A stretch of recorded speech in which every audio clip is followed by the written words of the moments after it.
آیت نمبر 38 کا ترجمہ تفسیر پڑھنے سننے کی سعادت حاصل کریں گے۔ اعوذ باللہ من الشیطان الرجیم، بسم اللہ الرحمن الرحیم، وَلَقَدْ أَرْسَلْنَا رُسُلًا مِّن قَبْلِكَ وَجَعَلْنَا لَهُمْ أَزْوَاجًا وَذُرِّيَّةً وَمَا كَانَ لِرَسُولٍ أَن يَأْتِيَ بِآيَةٍ إِلَّا بِإِذْنِ اللَّهِ وَلِكُلِّ أَجَلٍ كِتَابٌ۔ ترجمہ کنز العرفان، اور بے شک ہم نے تم سے پہلے رسول بھیجے اور ان کے لیے بیویاں اور بچے بنائے، اور کسی رسول کا کام نہیں کہ اللہ کی اجازت کے بغیر کوئی نشانی لے آئے،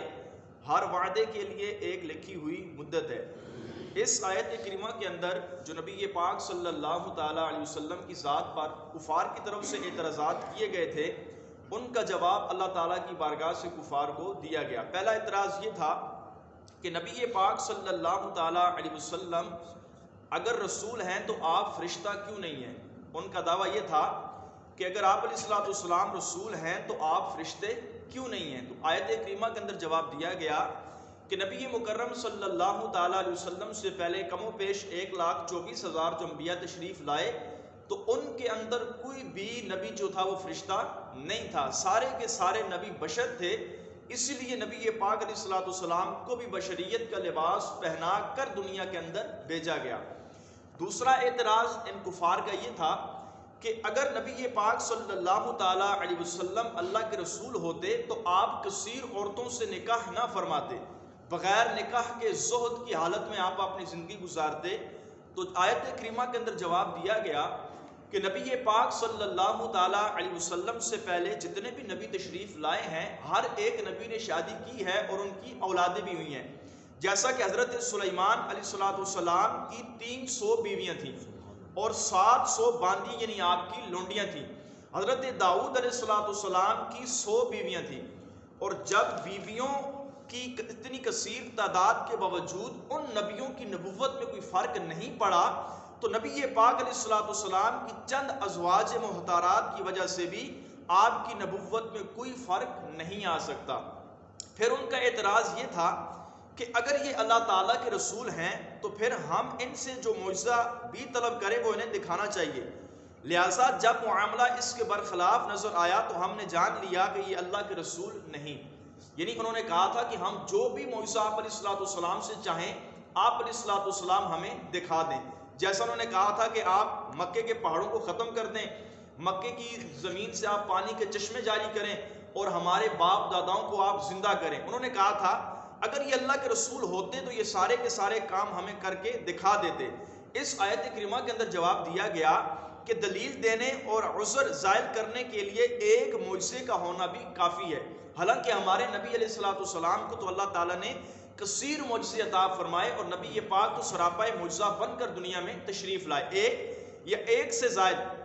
معجزات دکھانا اللہ تعالیٰ کی معشیت پر موقوف ہے، اگر وہ چاہے تو زیادہ معجزات ظاہر فرما دے اور چاہے تو ظاہر نہ فرمائے، لہٰذا اس پر کسی کو اعتراض کا کوئی بھی حق حاصل نہیں کہ ہم نے جو نبی پاک سے معجزہ جو طلب کیا آپ نے کیوں نہ دکھایا۔ تو فرمایا صدق نبوت پر ایک ہی معجزہ کافی ہے، جبکہ نبی پاک علیہ السلام نے تو کئی معجزے جو ہے وہ امت کو دکھائے۔ بعض علماء نے فرمایا کہ اللہ تعالیٰ نے آپ کو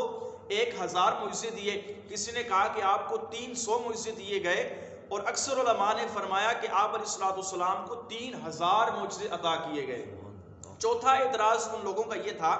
کہ نبی پاک علیہ السلام نے کفار کو اس بات سے ڈرایا تھا کہ اگر آپ میری نبوت کا اقرار نہیں کرو گے، اللہ تعالیٰ کی وحدانیت کا اقرار نہیں کرو گے، ان بتوں کی عبادت کو نہیں چھوڑو گے، تو تم پر اللہ تبارک و تعالیٰ کی طرف سے عذاب آ جائے گا۔ کفار مکہ نے کہا تھا آپ تو ہمیں عذاب کی وعدیں سناتے تھے لیکن ہم آپ کو نہیں مانتے، آپ کے رب پر ایمان نہیں لاتے، ہم آپ کو اور آپ کے رب کو جھٹلاتے ہیں، اس کے باوجود ہم پر عذاب کیوں نہیں آتا؟ اگر آپ اللہ کے نبی ہیں تو ہم پر عذاب لے آئیں۔ تو آیت کریمہ کے اندر فرمایا گیا کہ عذاب کا ایک وقت مقرر ہے۔ جو نبی پاک علیہ السلام عذاب کی وعدیں سناتے تھے، اس سے مراد قیامت کا عذاب ہوتا تھا، آخرت کا عذاب ہوتا تھا۔ تو فرمایا اس کا ایک وقت معین ہے، جب قیامت آ جائے گی پھر ہر بندہ اپنے اعمال کو دیکھے گا اور اپنے اعمال کے مطابق قیامت والے دن وہ اپنے عذاب کا بھی مزہ چکھے گا۔ تو فرمایا کہ دنیا کے اندر عذاب کا ظاہر نہ ہونا یہ اللہ تبارک و تعالیٰ کی مشیت پر ہے، اور اللہ تبارک و تعالیٰ نے جو عذاب بندوں کے لیے تیار کر رکھا ہے، جس کا فیصلہ آخرت میں ہونا ہے، اس کا فرمایا ایک معین وقت ہے، لہٰذا معین وقت آنے سے پہلے وہ کام ظاہر نہ ہوگا۔ جب اصل بات یہ ہے تو وعیدوں کے مؤخر ہونے کی وجہ سے نبی پاک کے کذب کیسے ثابت ہو سکتا ہے؟ یعنی اب یہ نہیں کہا جا سکتا کہ سرکار نے جن عذابات کی وعیدیں سنائی تھی وہ عذاب نہیں آیا تو معاذ اللہ کے رسول نہیں ہے، تو فرمایا ان سے مراد قیامت کا عذاب ہے، کہ جب قیامت آ جائے گی پھر کفار مکہ اپنے اپنے عذابوں کو بھی اپنی آنکھوں کے سامنے دیکھ لیں گے۔ اللہ تبارک و تعالیٰ کی بارگاہ میں دعا ہے خالق کائنات ہم سب کو جہنم کے عذاب سے محفوظ فرمائے، آمین بجاہ النبی الامین صلی اللہ علیہ وسلم۔